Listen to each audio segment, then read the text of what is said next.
Welcome to the Tech Egg. Don't get scrambled. Enjoy the video. In this video, I will explain Phasmophobia's multiplayer options. It's important to know that Phasmophobia is designed exclusively for online cooperative play, supporting up to 4 players. Many players wonder about local split screen, but this feature is not available in the game. You'll need separate devices and individual internet connections to play with friends, as it's an online-only experience. To play with friends online, one person creates a private lobby from the game's main board. It's crucial that everyone selects the same server region, such as North America or Europe, to ensure optimal connection and performance.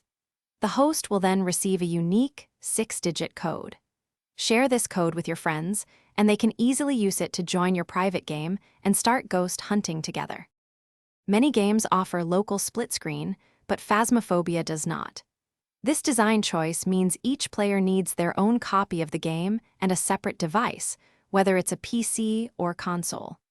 The developers prioritize an immersive, individual experience, where each player has their own screen and audio, enhancing the horror and investigation elements. While local split screen isn't an option, Phasmophobia's online co-op offers a thrilling experience.